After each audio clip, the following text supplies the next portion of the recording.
وجاوزنا ببني إسرائيل البحر فأتبعهم فرعون بجنوده بغيا وعدوا আল্লাহ তাআলা বলেন, আমি বনি ইসরাইলদেরকে সাগর পার করায় দিলাম। বনি ইসরাইলেরা এবার ওই শুকনা ঠনঠনা রাস্তা দিয়ে সাগর পার হচ্ছে।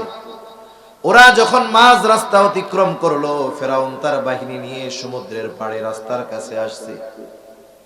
ফেরাউন খুব ভালো মতো জানে যে এই রাস্তায় বনি ইসরাইল বিপদ থেকে বেঁচে নিরাপদের দিকে ছুটে যায়। এই রাস্তা আমার জন্য নিরাপদ না। এরপরেও মানুষ যখন অহংকারচ্ছন্ন হয়ে পড়ে, মানুষ যখন প্রতিশোধ পরায়ণ হয়ে পড়ে, ওই সময় এমন কিছু সিদ্ধান্ত সে নিয়ে বসে যা তার গোটা জীবনের চূড়ান্ত ধ্বংসের কারণ হয়ে দাঁড়ায়। আল্লাহ তাআলা সেই কথাই বলেন, ফাআতবাআহুম ফিরআউন বিজুনুদিহি বাগয়ান ওয়া আদওয়া। ফেরাউন তাদের উপরে শত্রুতা বশত অহংকার করে, সীমা লঙ্ঘন করে ফেরাউন তার সৈন্য সামন্ত সহ মুসা আলাইহিস সালাম ও তার সাথীদের পেছনে অনুসরণ করা শুরু করলো। ফেরাউন তার বাহিনী নিয়ে পৌঁছিয়েছে মাঝ রাস্তায়, আর বনি ইসরাইল অপর প্রান্তে উঠে গেল। বলেন তো, রাস্তা যাদের জন্য বানানো হয়েছে তাদের ব্যবহার শেষ, এখন আর রাস্তার কোনো দরকার আছে নাকি? একটু জোরে বলেন না, আছে নাকি? আর রাস্তার কোনো দরকার নাই। আল্লাহ তাআলা এবার পানিকে নির্দেশ দিলেন, পানি তুমি আগের অবস্থায় ফিরে যাও। আল্লাহ তাআলা হলেন এমন এক মহান সত্তা, তিনি যখন কিছু করতে চান শুধু বলেন হও, সেটা তৎক্ষণাৎ হয়ে যায়।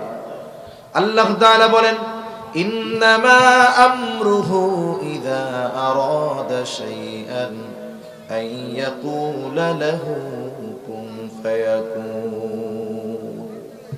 যখন ফেরাউন আর তার বাহিনীর উপরে দুই দিকের পানি একসাথে পড়ছে, একটাও সমুদ্রের নিচে থেকে উপরে আসতে পারে নাই, আল্লাহ তাআলা জিবরাইল আলাইহিস সালামকে পাঠিয়ে দিলেন। ফেরাউনকে এক টান দিয়ে সমুদ্রের তলদেশ থেকে উপরে নিয়ে আসা হলো। এইবার চুবনি চলতেছে, চুবনি। ফেরাউন বুঝতে পারছে এতকাল আল্লাহ তাআলা ছাড় দিয়েছে, এইবার আর ছেড়ে দিবেন না। কারণ আল্লাহ তাআলা জালেমদেরকে সহজে ধরেন না, যখন আল্লাহ ধরেন তখন কিন্তু আর ছাড়েন না। আলি ইব্রাহিম ইন্নাকা হামিদুম মাজিদ। আলহামদুলিল্লাহ। ঐতিহ্যবাহী মৌলভীবাজার জেলার অন্তর্গত বড়লেখা থানাধীন বৃহত্তর মোহাম্মদনগর এলাকাবাসীর উদ্যোগে আয়োজিত আজকের এই তাফসীরুল কোরআন মাহফিলের সম্মানিত শ্রদ্ধেয় সভাপতি, আমন্ত্রিত উলামায়ে কেরাম, সামনে উপস্থিত মুরব্বিয়ানে কেরাম, সমবয়সী যুবক বন্ধু, স্নেহের ছোট ভাই এবং পর্দার অন্তরালে অবস্থানরত সম্মানিতা শ্রদ্ধা মা ও বোন, দয়াময় আল্লাহ রাব্বুল আলামিনের দরবারে অগণিত শুকর যে মহান মালিক আমাদের হায়াতে বরকত দিয়ে সুস্থ রেখে দীর্ঘ রাত অবধি প্রিয় ভাই হযরত মাওলানা মাহমুদুর রহমান দিলওয়ার হাফিজাহুল্লাহ হযরতের সুললিত কণ্ঠে খুবই গুরুত্বপূর্ণ কথা আপনারা শুনতেছিলেন। সেই ধারাবাহিকতায় আমিও আপনাদের খেদমতে কিছু কথা পেশ করবার লক্ষ্যে পবিত্র কোরআনুল কারীমের সূরা মাইদা থেকে একটা আয়াত তিলাওয়াত করেছি। আল্লাহ তাআলার কাছে তৌফিক চাই, আল্লাহ তাআলা কিছু কথা আমাকে আপনাদের খেদমতে বলার সুযোগ করে দেন, যে কথাগুলো আমাদের সবার দুনিয়া এবং আখিরাতের জন্য কল্যাণকর হয়। সকলে বলি আমিন। সম্মানিত উপস্থিতি, আপনারা জেনে থাকবেন মানুষের কিছু বিষয় আছে, যেই বিষয়গুলোর মধ্যে একটা বিষয় হলো যেই বিষয়ের কথা বা খবর বারবার মানুষের সামনে আসে, মানুষ সেটা নিয়ে একটু ইন্টারেস্টেড হয়, সেটার প্রতি মানুষের একটু আগ্রহ থাকে। আপনারা জেনে থাকবেন গত অক্টোবর মাস থেকে শুরু করে এখন পর্যন্ত ফিলিস্তিনের মজলুম নিরহ মুসলমানদের উপরে ইসরায়েলি ইহুদিরা গোটা দুনিয়ার ইসলাম বিদ্বেষী শক্তির সহযোগিতায় সম্মিলিতভাবে গাজার নিরহ মজলুম মুসলমানদের উপরে প্রতিনিয়ত অত্যাচার, জুলুম, বোমা হামলা, হত্যা চালিয়ে যাচ্ছে। কিছুদিন ওই বিষয়টা খুব আকারে পত্রিকায় লেখালেখি হয়েছে, আমরাও পড়েছি, মোবাইলে, ইন্টারনেটে, ফেসবুকে বিষয়টা যখন আলোচিত ছিল তখন ওই বিষয় নিয়ে আমরা বেশ আগ্রহী ছিলাম। কিন্তু যখন বাংলাদেশে একটা নির্বাচন হওয়ার সম্ভাবনা হলো এবং হলো নির্বাচন, মিডিয়াগুলো সব নির্বাচনের দিকে যখন ঝুঁকে গেছে, ওই সময়ের খবরগুলা অথবা ফিলিস্তিনের এই খবরগুলো তখন চেপে গেছে। যদিও খবরগুলা ওরা প্রকাশ করে নাই, কিন্তু ইহুদিদের বর্বরতা কি থামছে? এটা রানিং আছে। মনে রাখবেন, এই ইহুদিবাদের সাথে মুসলমানদের এই লড়াই চলতেই থাকবে। এই লড়াই চলমান এবং চলতেই থাকবে। এই ইহুদিরা হলো একটা অভিশপ্ত জাতি, এমন অভিশপ্ত যে স্বয়ং আল্লাহ রাব্বুল আলামিন তাদের প্রতি লানত বর্ষণ করছেন, স্বয়ং আল্লাহ। এখন এই লানত বর্ষণের কারণটা কি? কারণ হলো, যখন মুসলমানেরা হিজরত করে মক্কা থেকে মদিনায় গেছে, মদিনায় ইহুদিদের বসবাস ছিল। ইহুদিরা নবীকে তো নবী মানে নাই, বরং রাসূলুল্লাহ সাল্লাল্লাহু আলাইহি ওয়াসাল্লামের সাথে, সাহাবায়ে কিরামের সাথে খুবই খারাপ আচরণ এরা করছে।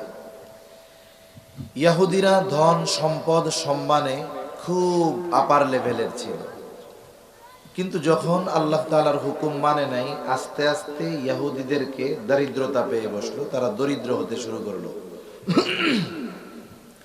ইহুদিরা নিজেদেরকে আল্লাহ তাআলার অতি নৈকট্যশীল মনে করত। এক গ্রুপ মনে করত যে আমরা তো আল্লাহ তাআলার পরিবারের লোক। যখন তারা অভাবে পড়া শুরু করছে, তখন আল্লাহ তাআলাকে তারা অপবাদ দিয়েছে। কি অপবাদ দিছে? তারা বলতেছে, আল্লাহ তাআলা বলেন, ওয়াকালাতিল ইয়াহুদু ইয়াদুল্লাহি মাগলুলা।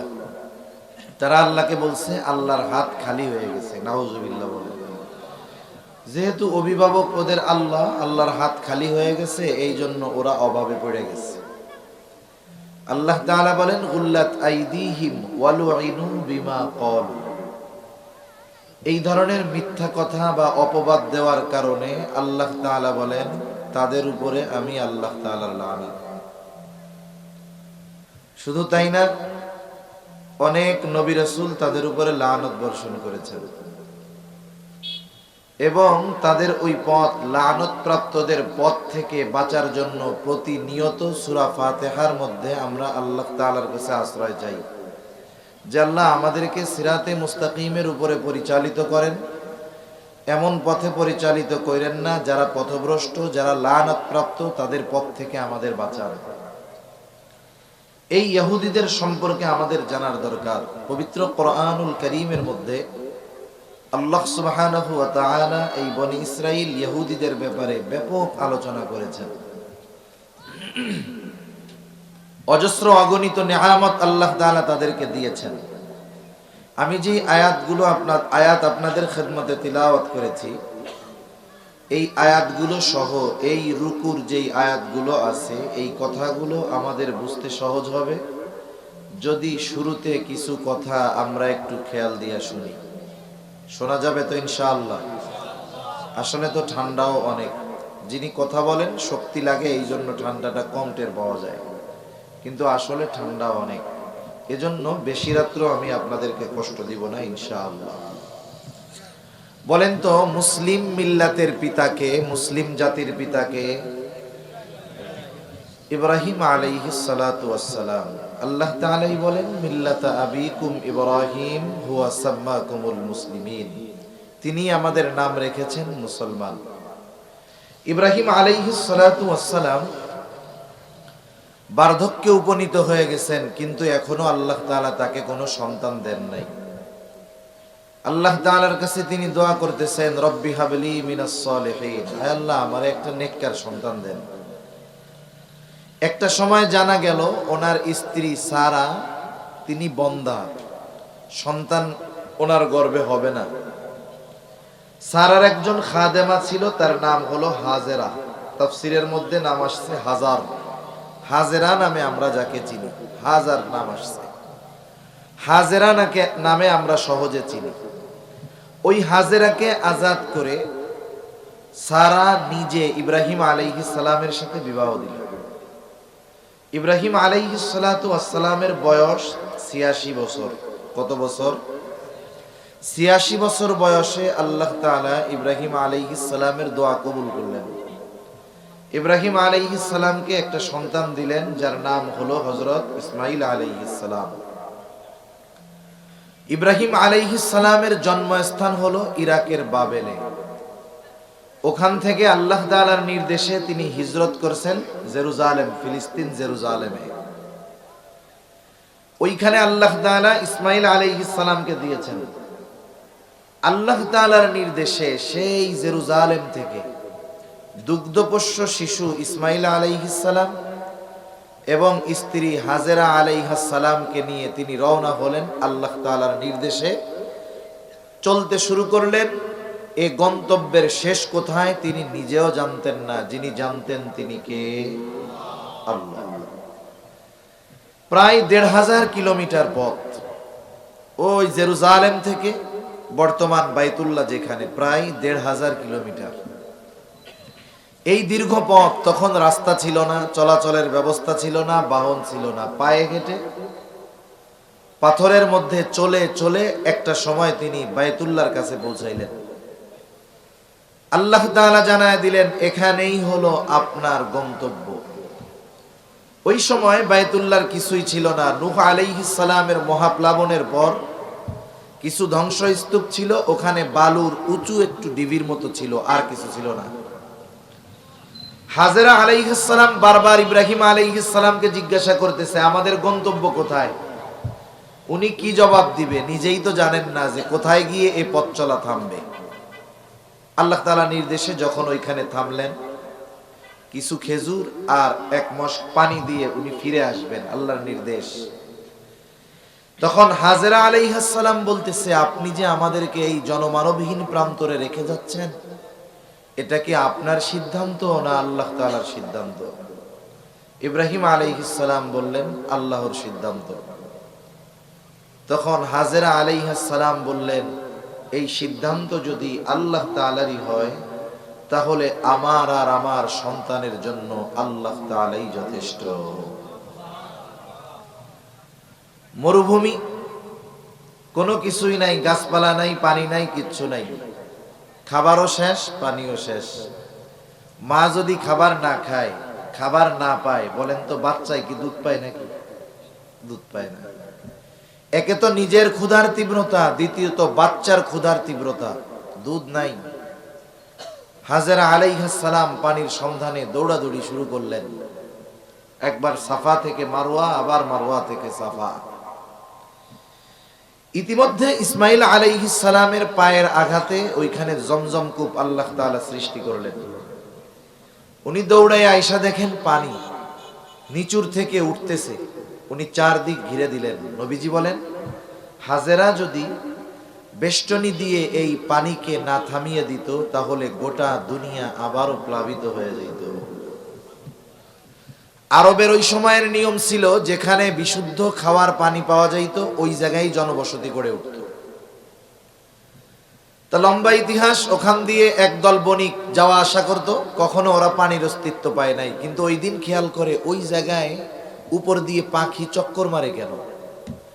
স্বাভাবিক নিচে যদি পানি থাকে, উপরে পাখি থাকবে, প্রাণী থাকবে। একজনকে পাঠাইছে, দেখে আসো তো কি খবর। ওরা দেখে এসে বলল যে ওই জায়গায় একটা পানির ফোয়ারা আছে, পানির কুয়া আছে। শুধু তাই না, একটা মহিলা ছোট্ট একটা বাচ্চাকে নিয়ে ওই কুয়ার পাড়ে বসে আছে।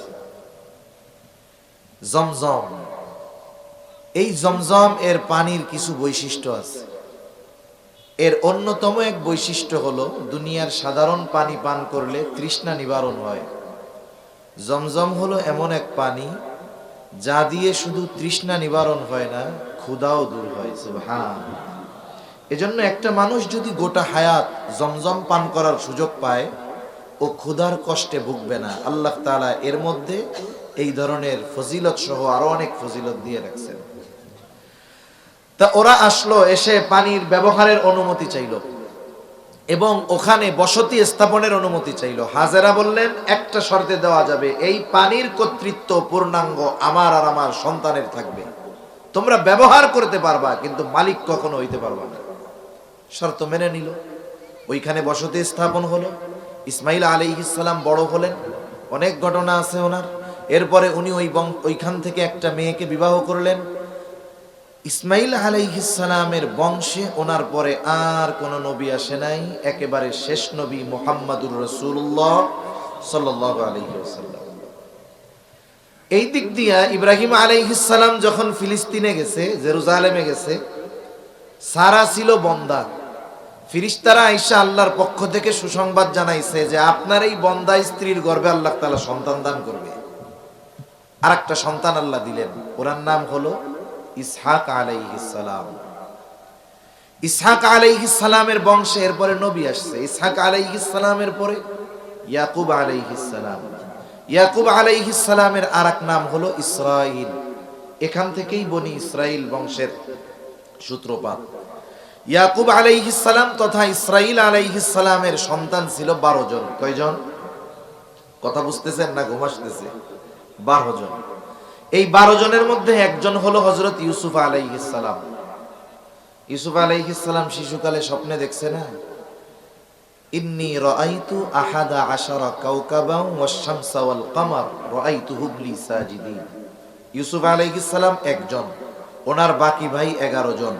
উনি স্বপ্নে দেখতেছে 11টা তারকা, চন্দ্র এবং সূর্য ওনাকে সেজদা করতেছে। তাই ইউসুফ আলাইহিস সালাম ছিলেন এই ভাইদের মধ্যে সবচাইতে ছোট। ইয়াকুব আলাইহিস সালামের চতুর্থ সন্তান অথবা বড় সন্তানের নাম ছিল ইয়াহুদা অথবা ইয়াহুজা। এখান থেকেই ইহুদি গোত্র। ইউসুফ আলাইহিস সালামের ইতিহাস আপনাদের জানা আছে। ইউসুফ আলাইহিস সালামকে কুয়ায় ফেলাই দিছে, ওখান থেকে উঠাইছে, এরপরে মিশরের বাজারে বহুত দামে বিক্রয় করছে। মিশরের খাদ্যমন্ত্রী ওনাকে কিনে নিয়েছে। এক সময় ওই ঘরে বড় হয়েছে, এক সময় অপবাদ দিয়ে জেলখানার মধ্যে ঢুকায় দেওয়া হয়েছে। স্বপ্নের ব্যাখ্যা করে এক সময় আল্লাহ তাআলা তাকে মিশরের সর্বোচ্চ সুপ্রিম পাওয়ারের অধিকারী আল্লাহ বানায় দিয়েছে। সুবহানাল্লাহ। ওই যে স্বপ্নের ব্যাখ্যা করছে 7 বছর ভালো ফসল হবে, 7 বছর দুর্ভিক্ষ হবে, বাস্তবেই তাই হলো। মিশরের বাদশা তো জানতে পারছে 7 বছর ভালো ফসল হবে, এই জন্য 7 বছর সে ফসল জমা করছে, পরবর্তী 7 বছর যেন অভাবে না পড়তে হয়। কিন্তু আশেপাশের মানুষ তো আর সেটা জানে না। মিশরের বাদশা এত পরিমাণ ফসল স্টক করছে ইউসুফ আলাইহিস সালামের সহযোগিতায়, যে মিশরের মানুষের চাহিদা পূরণ করার পরে আশেপাশের দেশের মানুষদেরকেও তারা খাদ্যশস্য দিয়ে সহযোগিতা করতে পারছে। ইউসুফ আলাইহিস সালামের বাবা ইয়াকুব আলাইহিস সালাম সহ তার ভাইয়েরা অবস্থান করতেছেন জেরুজালেমে। ওই ভাইয়েরা যখন জানতে পারছে মিশরের বাদশা আশেপাশের দেশের মানুষদেরকে ফসল দিয়ে সহযোগিতা করতেছে, 10 ভাই বিনয়ামিন বাদে 10 জন আসছে মিশরে খাদ্যশস্য নেওয়ার জন্য। ইউসুফ আলাইহিস সালাম 10 ভাইকে চিনে ফেলছে। এখানে তো লম্বা এক ঘটনা আছে, ওই ঘটনা তো আমি বলবো না, আমার উদ্দেশ্য না বলার। একটা সময় ভাইদের সাথে তার পরিচয় হয়ে গেছে, ভাইদেরকে সে মাফও করে দিয়েছে।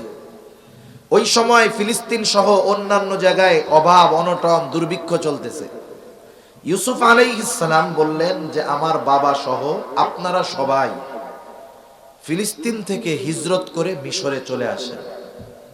ওই দুর্ভিক্ষকালীন সময় ফিলিস্তিন থেকে ইয়াকুব আলাইহিস সালাম এবং তার সন্তান যারা আছে সকলে মিলে হিজরত করলেন মিশরে।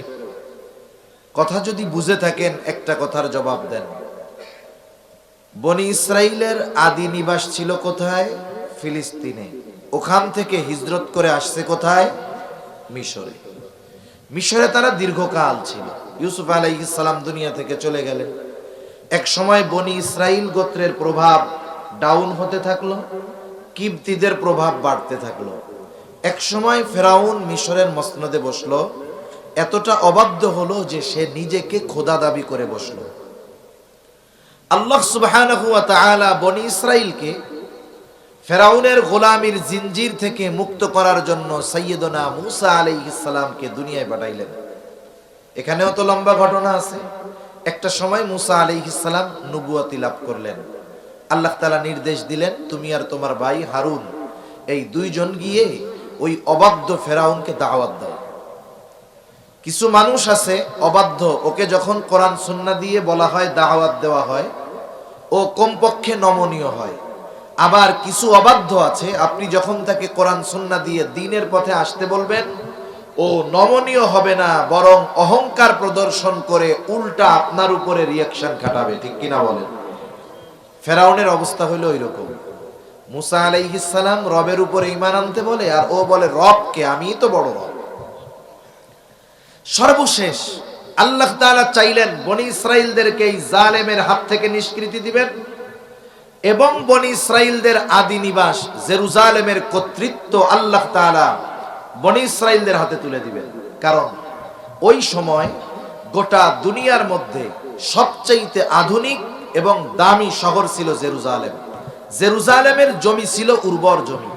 আল্লাহ তাআলা এই প্রধান এই দুইটা ইচ্ছা পূরণের লক্ষ্যে মূসা আলাইহিস সালামকে বললেন, পয়গম্বর মূসা, আপনি রাতের বেলায় বনি ইসরাইলদেরকে নিয়ে মিশর ছেড়ে চলে যাবেন। আল্লাহ তাআলার নির্দেশে মূসা আলাইহিস সালাম বনি ইসরাইলদেরকে নিয়ে রাতের বেলা রওনা হলেন। চলতে চলতে লোহিত সাগরের পাড়ে পৌঁছায় গেলেন। ইতিমধ্যে ফেরাউনের কাছে খবর চলে গেছে, ফেরাউন মূসা কিন্তু বনি ইসরাইলদেরকে নিয়ে মিশর ছেড়ে চলে যায়, শত্রু হাতছাড়া হয়ে গেল। ফেরাউন 6 লক্ষ সশস্ত্র সৈন্য নিয়ে মূসা আলাইহিস সালাম ও তার উম্মতদের পেছনে ধাওয়া শুরু করলো। রাতের আধার কেটে গেছে, দিনের আলো ফুটে উঠছে। এমত অবস্থায় মূসা আলাইহিস সালামের উম্মত পেছনের দিকে তাকায় দেখে ফেরাউন তার বাহিনী নিয়ে তাদের দিকে ধেয়ে আসতেছে। আর ফেরাউনও দেখতে পাইল ওই যে মূসা তার বাহিনী নিয়ে সাগরের পাড়ে অপেক্ষা করতেছে। ফেরাউন চিন্তা করতেছে, এইবার একেবারে শেষ করে দিব। আর বনি ইসরাইল চিন্তা করে, এতকাল তো বাইসা ছিলাম, আজকে তো বাঁচার আর কোনো উপায় নাই।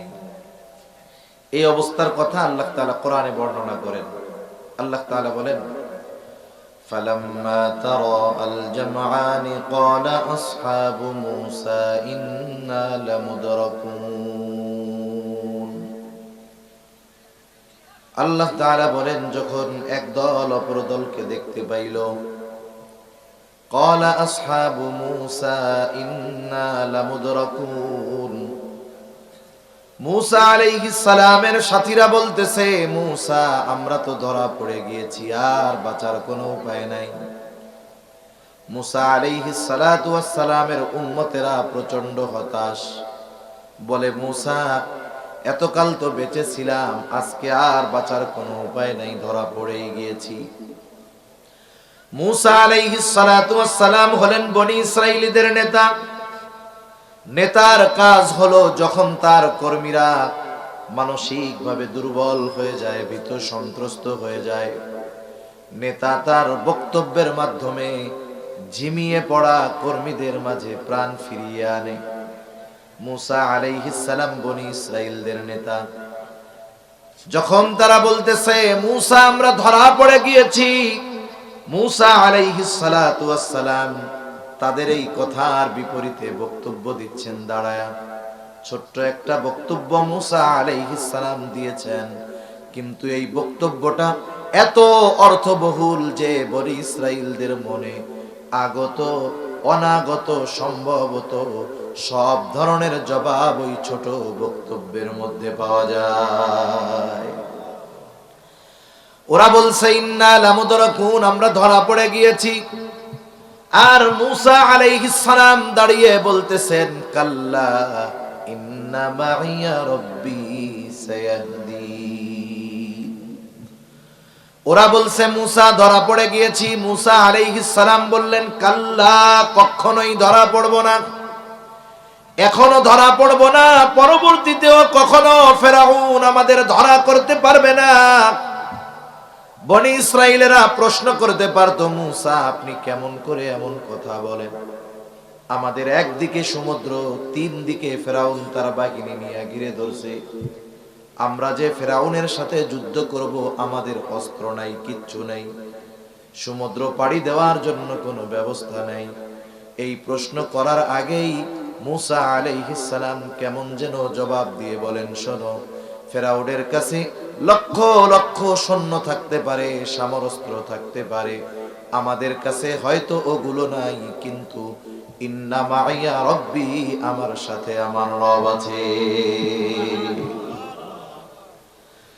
রব যদি সাথে থাকে, দুনিয়ার সব যদি বিপক্ষে চলে যায়, জোরে বলেন কোনো চিন্তা আছে নাকি? রাসূলুল্লাহ সাল্লাল্লাহু আলাইহি ওয়াসাল্লাম হিজরতের সফর শুরু করেছেন। মক্কা থেকে মদিনা হলো উত্তর দিকে, কৌশলগত কারণে সফর শুরু করেছেন দক্ষিণ দিকে। প্রায় 3.5-4 কিলোমিটারের বেশি হবে দক্ষিণ দিকে চলে গেছেন। সাওর পর্বত, ওই পাহাড়ের একটা গর্তের মধ্যে 3 দিন নবীজি আত্মগোপনে ছিলেন।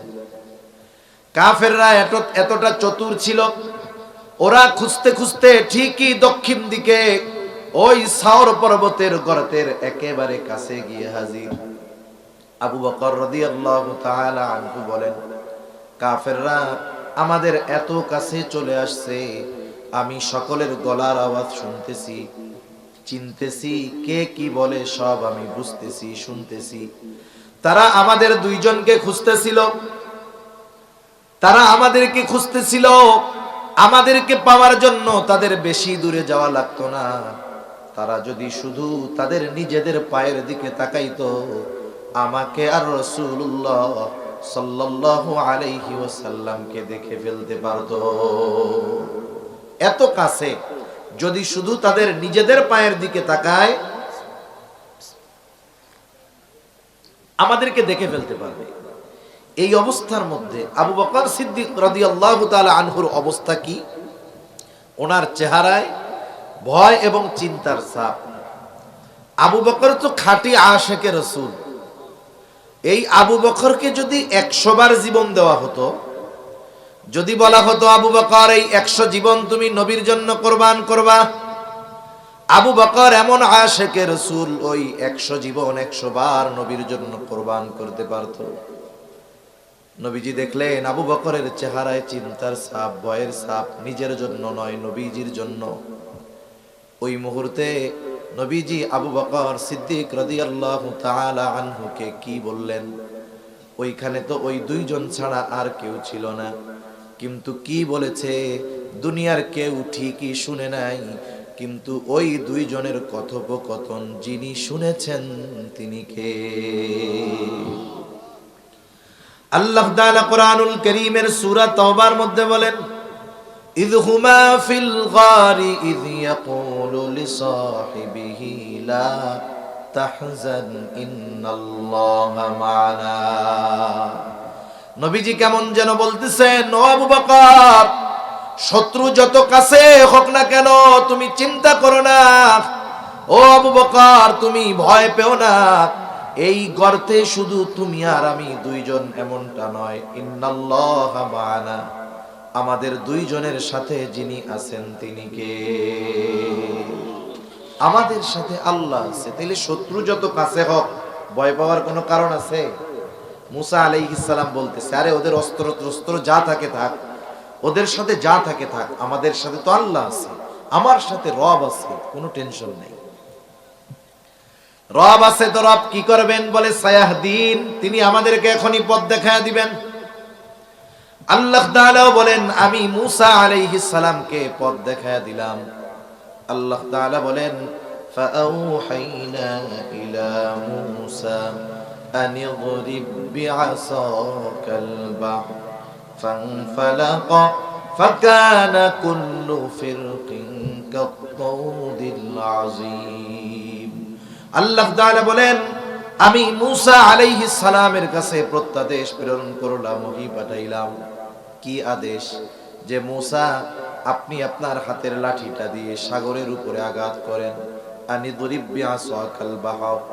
মূসা আলাইহিস সালাম জিজ্ঞাসা করেন নাই, আল্লাহ বাড়ি মারমু কেন? সাগরে লাঠি দিয়া বাড়ি মারলে কি হবে?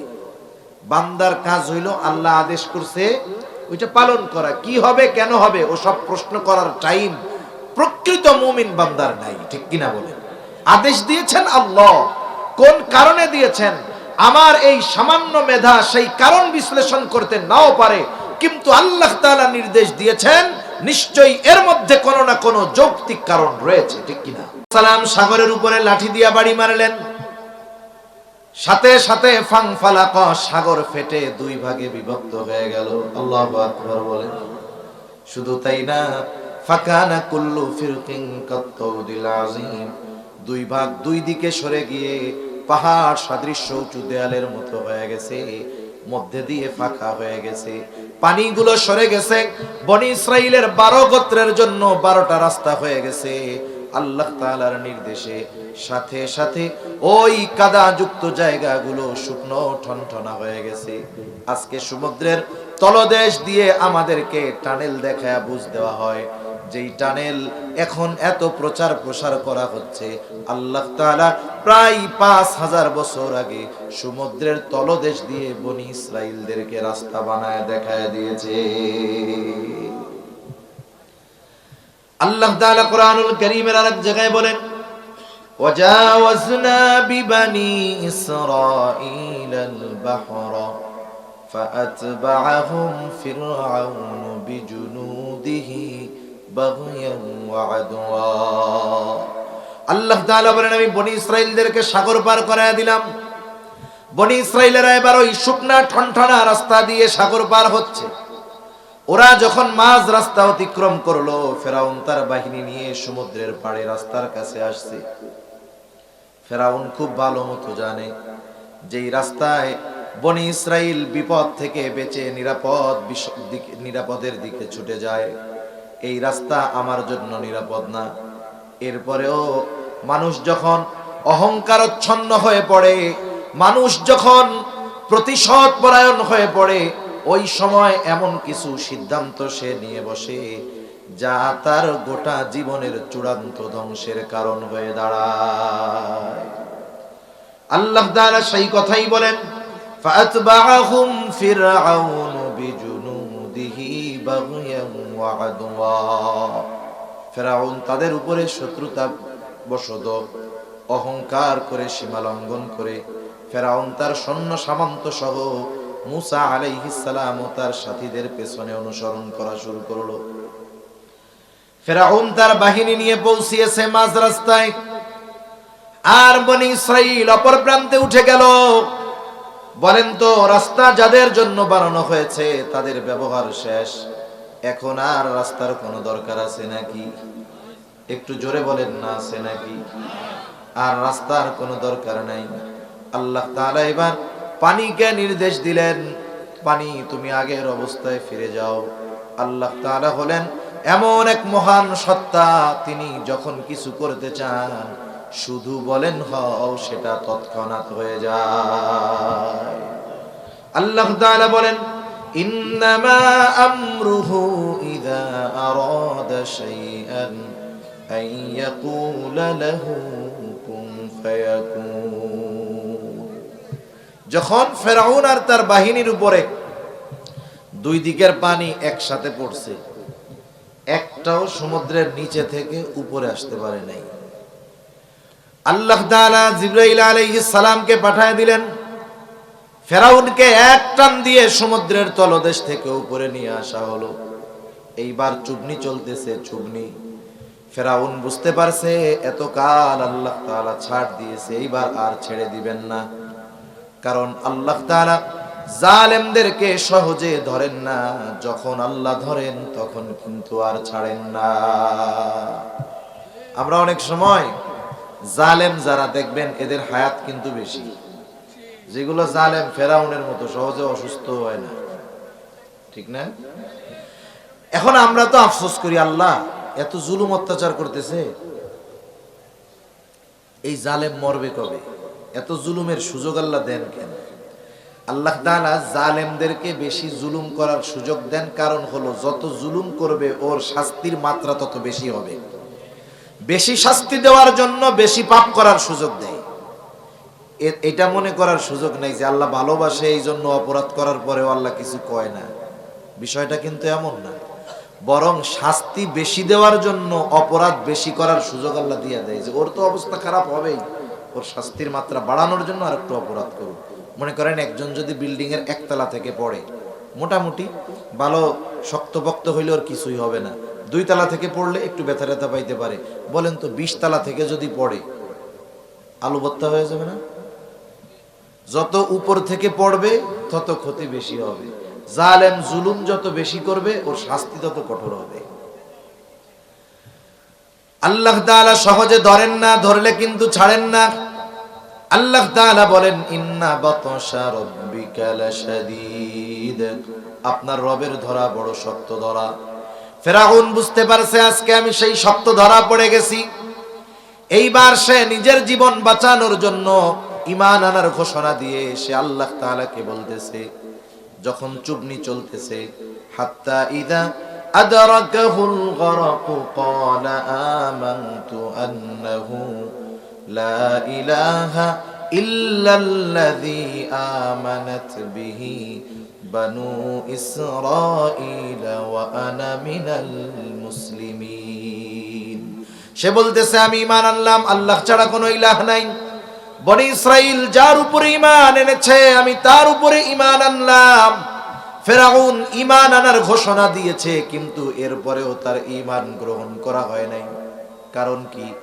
কারণ হলো যখন কোন ব্যক্তি অথবা কোন জাতির উপরে যখন গজব চলে আসে, গজব আসার পরে যদি ঈমান আনার ঘোষণা দেয়, তাহলে ওই জাতি ওই ব্যক্তির ঈমান আল্লাহ কবুল করেন না।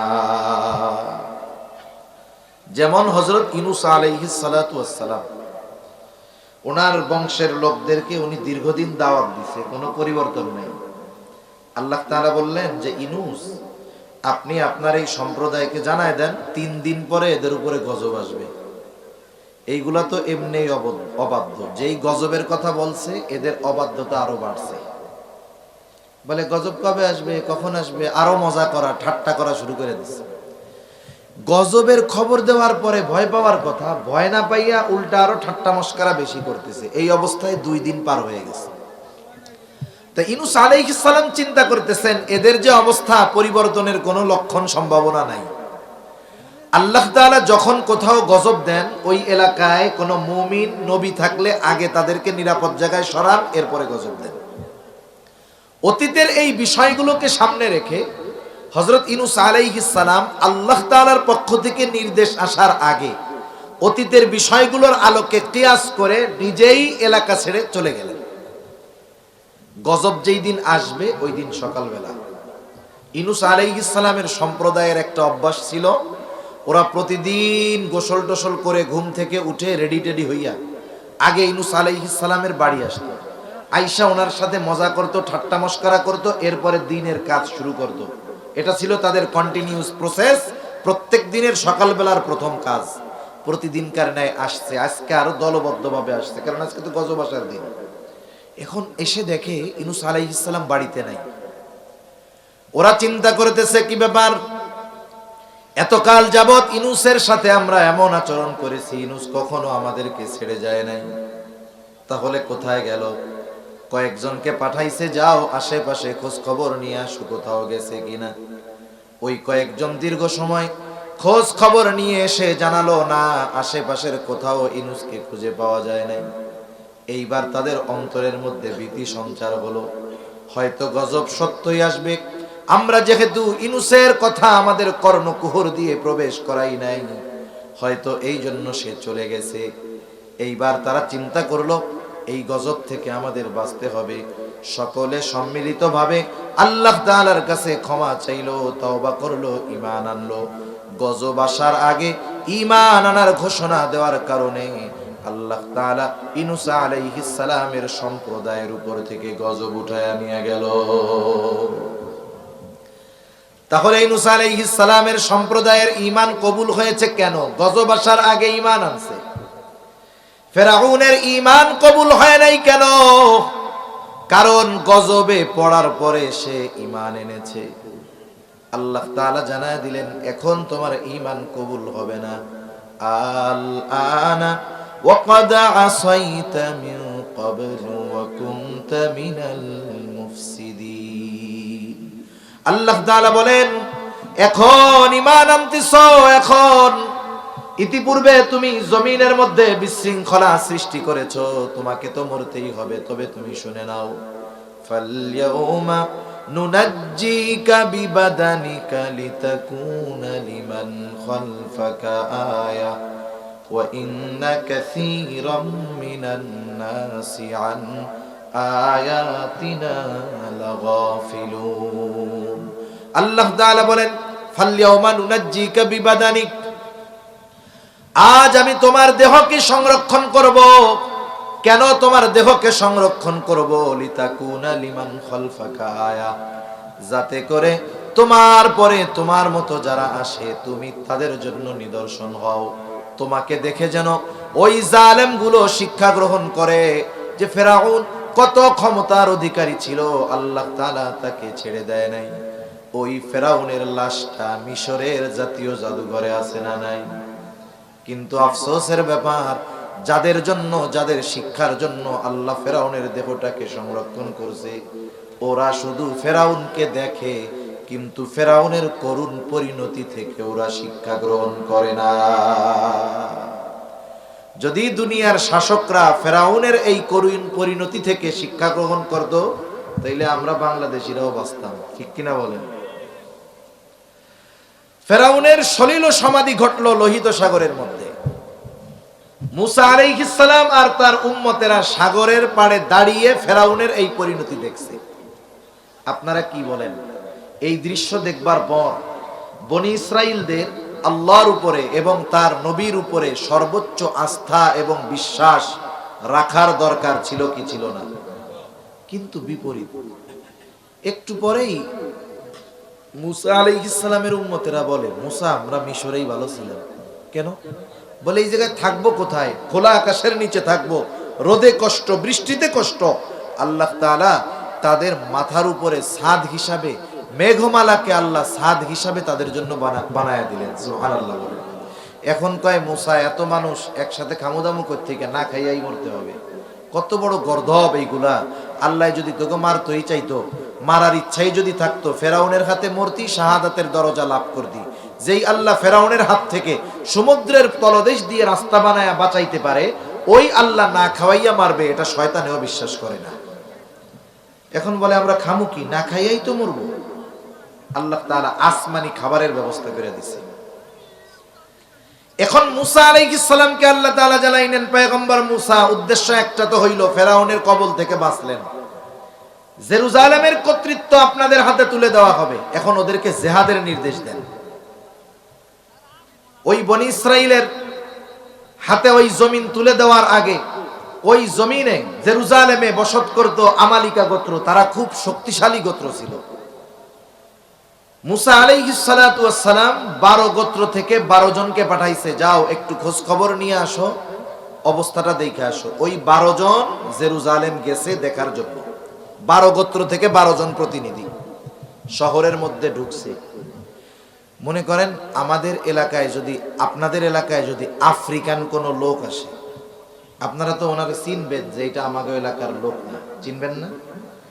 ওদের এলাকায় যখন ওই 12 জন ঢুকছে, একজন ওনাদেরকে দেখে ফেলছে আমালিকা গোত্রের, যে কিরে, এই 12 জন তো আমাদের এলাকার লোক না, আসলো কোথার থেকে? কোনো গুপ্তচর গোয়েন্দা টোয়েন্দা নাকি? এইবার ওই একজন এত শক্তিশালী, একা 12 জনকে বেঁধে বাদশার সামনে নিয়ে গেছে। একজন 12 জনকে বেঁধে নিয়ে গেছে। এখন ওদের ব্যাপারে কি করা যাইতে পারে? বাদশাকে একজন বুদ্ধি দিছে, বাদশা, এদের 12 জনকে আপনি ছেড়ে দেন। কেন? বলে, ছেড়ে দেওয়ার পরে ফজিলতটা হলো এই যে এরা যদি আমাদের দেশে আক্রমণ করার কোনো চিন্তা ভাবনা করে থাকে, এরা 12 জন গিয়ে ওদের কওমের কাছে বলবে যে ওরা এত শক্তিশালী, একজনই 12 জনের প্যাকেট করে দিছে। ওরা যদি জানতে পারে, তাইলে স্বপ্নেও আমাদের জেরুজালেম আক্রমণ করার চিন্তা করবে না। বাদশা বলে হ্যাঁ কথা তো ঠিক, ছেড়ে দিছে 12 জনকে। এইবার 12 জন গিয়ে মুসা আলাইহিস সালামের কাছে রিপোর্ট পেশ করছে, বলছে দেশ তো সুন্দর, শহর তো সুন্দর, সব ভালো, কিন্তু ওই জায়গার মানুষগুলো তো এত শক্তিশালী, একজন আমাদের 12 জনকেই বেঁধে ফেলছে। মুসা আলাইহিস সালাম বললেন শোনো, তোমরা 12 জন তোমাদের গোত্রের কাছে গিয়ে ওই দেশের যত ফজিলত আছে সব বর্ণনা করবা, কিন্তু ওরা যে এত শক্তিশালী এ কথাটা বলবা না। 12 জনের মধ্য থেকে 2 জন ছাড়া বাকি 10 জন তাদের কওমের কাছে গিয়ে বলে, আইরে মুসা আমাদের কোন দেশে গিয়া যুদ্ধ করতে কই জানোস? ওই দেশের মানুষ এত শক্তিশালী, একজনই 12 জনরে প্যাকেট করে দেয়। বনি ইসরাইল যে জাতি এমনিই তো যুদ্ধ করতে চায় না, এইবার একেবারে জমিনের সাথে লাগাইয়া বসছে যে মইরা যামু তা ওইটা দাঁড়ানো না। মুসা আলাইহিস সালাম চিন্তিত হয়ে গেছেন, কি করবেন? এইবার উনি সবাইরে ওয়াজ করতেছে। মুসা আলাইহিস সালাম কি করতেছে? ওয়াজ করতেছে। আমি দীর্ঘ সময় আর কষ্ট দিব না, ঠান্ডা আসতেছে, বোঝা যাইতেছে। এই ওয়াজটাই আল্লাহ তাআলা বলছেন। মুসা আলাইহিস সালাম কি বলতেছে? وَإِذْ قَالَ مُوسَى لِقَوْمِهِ يَا قَوْمِ اذْكُرُوا نِعْمَةَ اللَّهِ عَلَيْكُمْ إِذْ جَعَلَ فِيكُمْ أَنْبِيَاءَ وَجَعَلَكُمْ مُلُوكًا। মুসা আলাইহিস সালাম তার সম্প্রদায়কে বলতেছে, হে আমার সম্প্রদায়, আল্লাহ প্রদত্ত ওই সমস্ত নিয়ামতের কথা স্মরণ করো যেগুলো আল্লাহ তাআলা তোমাদের দিয়েছে। কত নিয়ামত আল্লাহ বনি ইসরাইলদেরকে দিয়েছে, অগণিত। শুধুমাত্র পবিত্র কোরআনের সর্ববৃহৎ সূরা সূরা বাকারার মধ্যে আল্লাহ তাআলা 40টার অধিক নিয়ামতের কথা ধারাবাহিকভাবে বর্ণনা করেছেন, যেই নিয়ামত গুলো আল্লাহ তাআলা বনি ইসরাইলদেরকে দান করেছে। এত নিয়ামত দিছে, স্পেশাল কয়েকটা নিয়ামতের কথা উনি বলতেছেন। স্মরণ করো, 1 নাম্বার নিয়ামত, ইয জাআলা ফীকুম আম্বিয়া। আল্লাহ তাআলা তোমাদের মধ্য থেকে অনেক পয়গম্বর নবী প্রেরণ করেছেন। ইয়াকুব আলাইহিস সালামের পর থেকে নিয়ে ঈসা আলাইহিস সালাম পর্যন্ত বনি ইসরাইলদের মধ্যে ধারাবাহিকতার ক্রমান্বয়ে নবী আসছে। নবীজি বলেন, বনি ইসরাইল কখনো নবী শূন্য হয় নাই। একজন মারা গেছে তো আল্লাহ তাআলা আরেকজনকে নবুয়তি দিয়া ওই শূন্য স্থান পূরণ করে দিয়েছে। কোন বংশের মধ্যে যদি 10টা বিসিএস ক্যাডার থাকে, বড় অফিসার থাকে, বলেন তো ওই বংশের লোকজনের হেডাম পাওয়ার অন্যরকম থাকে না? গর্বের সাথে বলে, আরে আমরা কোন বংশের বলা জানো, আমাদের বংশে 20 জন বিসিএস ক্যাডার আছে। দেখেন দুনিয়ার বিসিএস ক্যাডার বড় পদধারী হলে মানুষ কত গর্ব করে। তাইলে যেই বংশে লক্ষ লক্ষ নবী আসছে, সেই বংশের জন্য এটা কত বড় নেয়ামত হইতে পারে। এটা হলো পরলৌকিক বড় এক নেয়ামত। এবার দুনিয়ার একটা নেয়ামতের কথা মুসা আলাইহিস সালাম বলতেছে, তোমাদের বংশে যে শুধু অনেক নবী আল্লাহ পাঠাইছে তা না, ওয়াজআলাকুম মুলুকা, আল্লাহ তাআলা তোমাদেরকে বাদশাহী প্রদান করেছে, রাজত্ব দান করেছে। শুধু তাই না, ওয়া আতাকুম মা লাম ইউতি আহাদাম মিনাল আলামিন। আল্লাহ তাআলা এমন কিছু নিয়ামত তোমাদের দিছে যা বিশ্ববাসী আর কাউকে দেয় নাই। এই নিয়ামতগুলোর কথা তাদের স্মরণ করায়া দেওয়ার উদ্দেশ্য হইল, আল্লাহর নিয়ামতের কথাগুলো স্মরণ করায়া যদি আল্লাহ তাআলার ওই নির্দেশ জিহাদের কথাটা বলি তাইলে হয়তো মানতে পারে। এই জন্য আগে নিয়ামতের কথা বইলা এইবার জিহাদের নির্দেশ দিচ্ছে।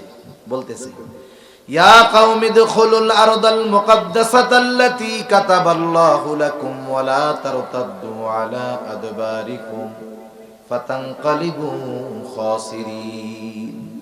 কেমন যেন মুসা আলাইহিস সালাম বলতেছে, আমার সম্প্রদায়, আল্লাহ তাআলা নতুন আরো একটা নিয়ামত তোমাদেরকে দিতে চায়। সেটা হলো বর্তমান দুনিয়ার সবচাইতে উন্নত, সবচাইতে দামি, সবচাইতে উর্বর জমিন ওই জেরুজালেম তোমাদের দিতে চায়। তবে শর্তটা হইল তাদের সাথে যুদ্ধ করতে হবে। তবে শুইনা নাও, যুদ্ধ করবা ঠিক, ওরা যত শক্তিশালী হোক না কেন, আল্লাহ তাআলা তোমাদের জন্যই চূড়ান্ত বিজয় লিখে রেখেছে। এই জন্য মুসা আলাইহিস সালাম বলতেছে, হে আমার সম্প্রদায়, তোমরা ওই পবিত্র জমিনের মধ্যে প্রবেশ করো আল্লাতী কাতাবাল্লাহু লাকুম, যেই জমিনের মালিকানা আল্লাহ তোমাদের জন্য লিখে দিয়েছে, তোমরা সেই জমিনের মধ্যে ঢুকে পড়ো। তবে শর্ত হইল সামনের দিকেই শুধু যাবা, পেছনের দিকে ফিরবা না। সাবধান, যদি পেছনের দিকে ফিরো তোমরা ক্ষতিগ্রস্তদের অন্তর্ভুক্ত হয়ে যাইবা। মুসা আলাইহিস সালামের কথা শেষ। এইবার বনি ইসরাইল ওরা কি জবাব দেয় শুনেন।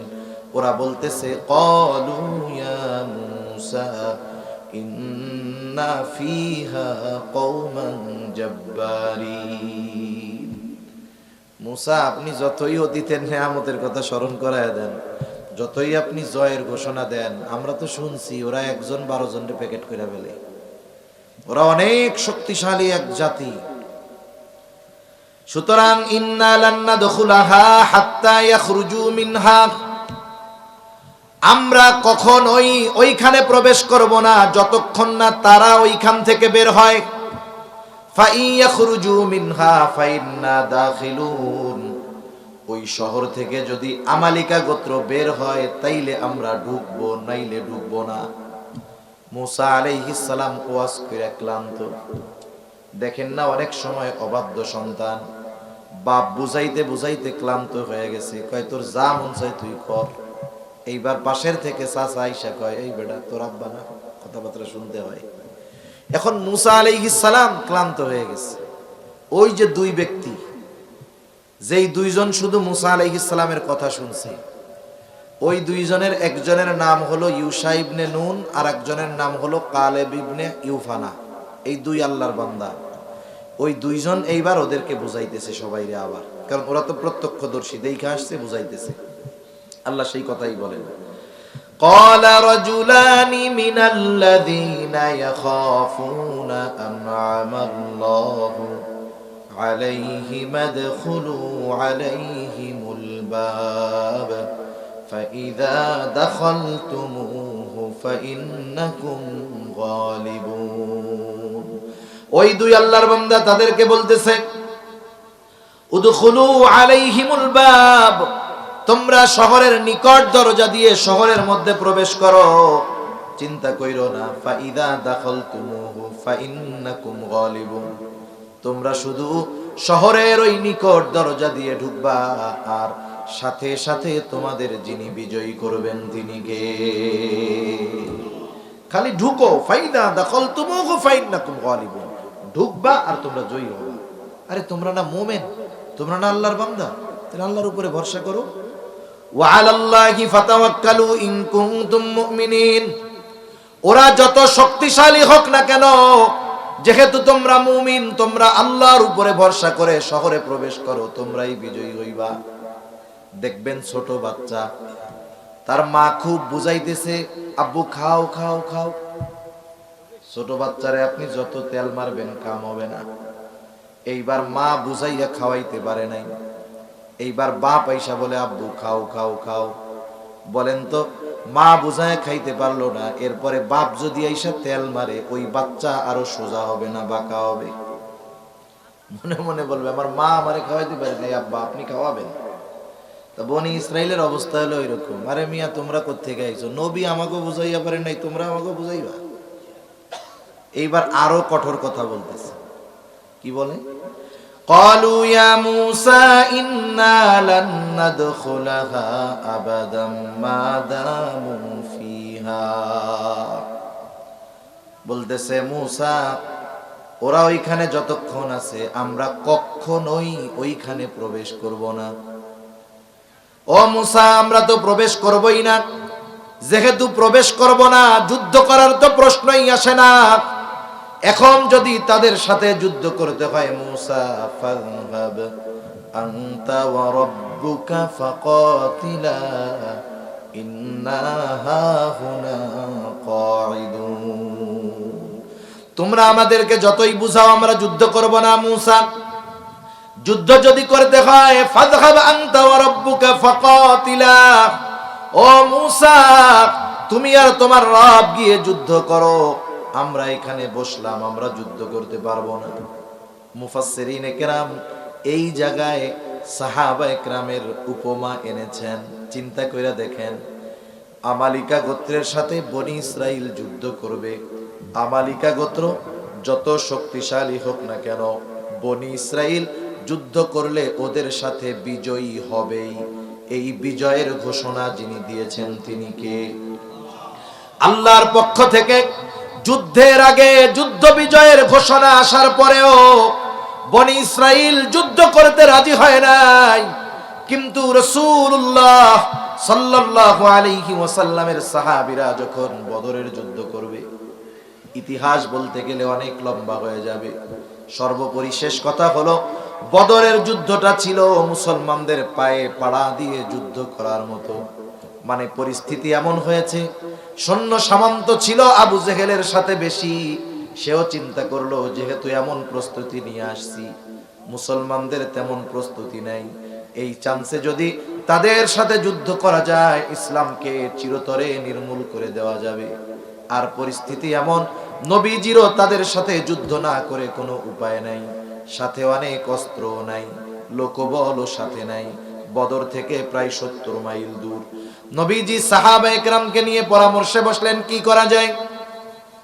প্রথম মুহাজিরদের পরামর্শ চাইলেন যে তোমরা কি বলো, কারণ যুদ্ধ তো তোমরা করবা তোমাদের ভাইয়ের বিরুদ্ধে, বাবার বিরুদ্ধে, বন্ধুর বিরুদ্ধে, অস্ত্র তো নাই, কি বলো তোমরা। মুহাজিরদের জবাব হলো, ইয়া রাসূলুল্লাহ, আপনার জন্য যদি যুদ্ধ করতে হয়, দ্বীনের জন্য সব ত্যাগ করেছি আমরা, এখন যদি আমাদের জীবন দিতে হয়, আমরা জীবন দিতেও প্রস্তুত। মুহাজিরদের সমর্থন পাওয়া গেল, কিন্তু সংখ্যায় আনসাররা বেশি ছিল। নবীজি চিন্তা করতেছেন, এখন যদি আনসারদের যুদ্ধের কথা বলি, 2 বছর হইছে মাত্র আসছি আমরা, বলবে যে দেখছো কত সাহায্য করলাম, জায়গা জমি দিলাম, থাকার জায়গা দিলাম, এখন দেখি যুদ্ধ করতে কয়। নবীজি চিন্তায় আছেন। মুহাজিরদের পরামর্শ তো পাইলেন যে ওরা রাজি, আনসারদের জিজ্ঞাসা করতেছে তোমরা কি বলো। সাদ ইবনে মুআজ রাদিয়াল্লাহু তাআলা আনহু আনসারদের মধ্য থেকে দাঁড়ায় গেলেন, বলে ইয়া রাসূলুল্লাহ, আপনি আমাদের পরামর্শ চান যে আমরা যুদ্ধ করতে রাজি কিনা, আপনি আমাদের কথা শুনে নেন। ইয়া রাসূলুল্লাহ, আপনি যদি আমাদেরকে সমুদ্রের তীরে লাইন ধরে দাঁড় করায়া দেন, আর যদি নির্দেশ দেন যে তোমরা এখনই সমুদ্রের বুকে ঝাঁপায় পড়ো, ইয়া রাসূলুল্লাহ, নির্দেশ দেওয়ার পরে আপনি তাকায়া দেখবেন, আপনার নির্দেশ দেওয়ার পর একটা মানুষও সমুদ্রের তীরে দাঁড়ায়া থাকবে না, আপনার নির্দেশের সাথে সাথে সকলে সমুদ্রে ঝাঁপায়া পড়বে, জিজ্ঞাসাও করবে না কেন ঝাঁপায়া পড়বে। আরেকজন বলতেছে, ইয়া রাসূলুল্লাহ, আপনি চিন্তা করেন কেন, আমরা আপনার সামনে পেছনে ডানে বামে চতুর্দিকে অবস্থান নিয়ে এমন ভাবে যুদ্ধ করব যে আপনি খুশি হয়ে যাবেন। চিন্তা করে দেখেন, 313 জন গুছায় পাওয়া গেছে, 313টা তলোয়ার নাই, সর্বসাকুল্য 100 তলোয়ার ছিল। ওই দিক দিয়া 1000 তৎকালীন সময়ের আধুনিক সমরাস্ত্রে সুসজ্জিত শত্রু, আর একদিকে 3 ভাগের 1 ভাগ আবার অস্ত্রের দিক দিয়েও দুর্বল। সাহাবায়ে কেরাম এই কথা বলে নাই, ও পয়গম্বর, যুদ্ধ যে করব আমাদের অস্ত্র কোথায়। ওরা জানে ওরা আমাদের চাইতে অস্ত্রের দিক দিয়ে সবল হতে পারে, কিন্তু সাহাবায়ে কেরামের নবীর প্রতি এমন মহব্বত, আল্লাহর প্রতি এমন আস্থা ছিল, নবীজি পরামর্শের জন্য তারা রাজি হয়ে গেল।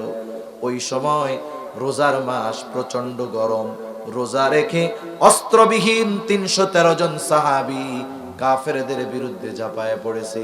হয়তো তাদের অস্ত্র ছিল না, লোকবল ছিল না, কিন্তু এমন এক ঈমান ছিল, যেই ঈমানের এমন পাওয়ার ছিল, ওই সময় যদি 1000 নয় 10,000 সশস্ত্র কাফেরও যদি মুমিনদের সামনে আসতো, ওই 313 জনের সাথে জয়ী হতে পারতো না। আল্লাহ ওদেরকে বিজয়ের ঘোষণা দিছে, এরপরেও যুদ্ধে যায় নাই, আর এদের অস্ত্র নাই, নবী বলার সাথে সাথে জীবন দিতে তৈরি হয়ে গেছে। এজন্যই তো তাওরাতের মধ্যেও আল্লাহ তাআলা নবীজির সাহাবীদের প্রশংসা করছেন স্বয়ং আল্লাহ। সুবহানাল্লাহ বলবেন না? এখন মুসা আলাইহিস সালাম যখন এই কথা বলছে, উনি প্রচন্ড হতাশ হয়েছেন। কষ্ট পাইছেন উনি তাদের এই রকম খারাপ আচরণের কারণে। এতটা হতাশ হইছেন, আল্লাহরে বলতেছে মুসা আলাইহিস সালাম শেষ, ক্বালা রাব্বি ইন্নী লা আমলিকু ইল্লা নাফসি ওয়া আখি ফাফরুক বাইনানা ওয়া বাইনাল কওমিল ফাসিকিন। মুসা আলাইহিস সালাম বলে, ও আমার রব, আমার নিজের উপরে আর আমার ভাইদের ছাড়া, ওই দুইজন সহ এরা ছাড়া কারো উপরে আমার নিয়ন্ত্রণ নাই। আয় আল্লাহ, এরা আমার কথা শুনে না, এরা আমার কথা মানে না। সুতরাং ফাফরুক বাইনানা ওয়া বাইনাল কওমিল ফাসিকিন, আপনি আমাদের মধ্যে আর ওই ফাসিকদের মধ্যে আপনি পৃথক কইরা দেন, ওদের থেকে আমাদেরকে আপনি আলাদা কইরা দেন। আল্লাহ তাআলা সান্ত্বনা দেন। এক নাম্বার, তাদের এই অপরাধের কারণে শাস্তির খবর দিয়া মুসা আলাইহিস সালামকে আল্লাহ সান্ত্বনা দিচ্ছেন। আল্লাহ তাআলা বলেন, পয়গম্বর মুসা, যেই জেরুজালেমকে আমি অল্প পরিশ্রমে তাদেরকে দিয়ে দিতাম, এটা আমি আল্লাহ তাদের জন্য হারাম করে দিলাম। ক্বালা ফাইন্নাহা মুহাররামাতুন আলাইহিম 40 সানা। আল্লাহ তাআলা বলেন, আমি এই জমিন তাদের জন্য 40 বছর হারাম করে দিলাম। আপনি তাদের কথায় কষ্ট পাবেন না। ইয়াতিহুনা ফিল আরদ, তারা ওই তিহ প্রান্তরে তখন ছিল, ওই জায়গায় চক্কর খাইতে থাকলো। আল্লাহ তাআলার আদেশ অমান্য করছে। পরের দিন বলে, মুসা আমরা মিশর চলে যাব। সকালবেলায় মিশরের উদ্দেশ্যে হাঁটা শুরু করে। ওইখান থেকে তিহ প্রান্তর থেকে হাঁটা শুরু করে কোন দিকে? মিশরের দিকে। তিহ প্রান্তর থেকে মিশরের দিকে হাঁটে, সারাদিন হাঁটে। হাঁটতে হাঁটতে হাঁটতে হাঁটতে যখন সন্ধ্যা হয়, সন্ধ্যার সময় আইসা দেখে সকালে যেই জায়গায় হাঁটা শুরু করছে সেই জায়গায় আইসা হাজির। এইভাবে চলছে 40 বছর। 40 বছর সারা দিন আল্লাহ ওদেরকে হাঁটাইছে, সারা দিন। দিনের বেলায় বিজি রেখে দিছে, হাঁটো খালি 40 বছর। এর মধ্যে মুসা আলাইহিস সালাম দুনিয়া থেকে চলে গেছে, হারুন আলাইহিস সালাম চলে গেছে। আল্লাহ তাআলা ইউশা ইবনে নুনকে নবুয়াতি দিয়েছেন, এবং ওই প্রজন্মের মুসলমান যারা ছিল তারা ইউশা ইবনে নুনের নেতৃত্বে ওই আমালিকা গোত্রের বিরুদ্ধে জিহাদ করছে এবং জয়ী হয়েছে। আল্লাহ সুবহানাহু ওয়া তাআলা বনি ইসরাইলদেরকে তাদের পিতৃভূমি আদি নিবাস আল্লাহ ফিরাইয়া দিয়েছে।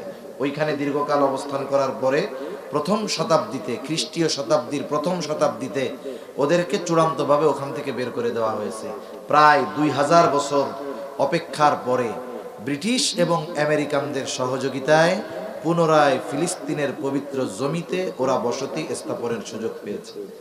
ওরাও জানে যে এই জমিন এক সময় আমাদের পিতৃপুরুষের ছিল। ওদের সেই জন্য টার্গেট গোটা ফিলিস্তিনকে মুসলমান মুক্ত করে, ফিলিস্তিন থেকে মুসলমানদের বের করে ওই গোটা জমিন তাদের নিয়ন্ত্রণে আনা। মনে রাখতে হবে, তারা যদিও এই নিয়ত করছে, কিন্তু কোরআন সুন্নাহ বলে এদের এই আশা কোনোদিন পূরণ হবে না। ওদের সেই দুঃসময় ঘনায় আসতেছে। এখন কথা হলো, এই যে ঘটনাগুলো শুনলাম, এখান থেকে শিক্ষণীয় বিষয়গুলো কি? অনেকগুলো শিক্ষণীয় বিষয় আছে। আমরা 3টি বিষয় সামনে রাখবো, মনে রাখবো। ইনশাল্লাহ রাখা যাবে না? রাখা যাবে।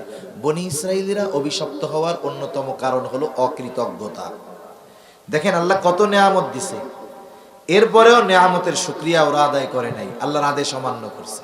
2 নাম্বার, এদের অভ্যাস ছিল অবাধ্যতা। এরা আল্লাহ এবং রাসূলের অবাধ্য ছিল। 3 নাম্বার, এরা ছিল সর্বোচ্চ সীমা লঙ্ঘনকারী। নিজেরা তো যুদ্ধ করে নাই।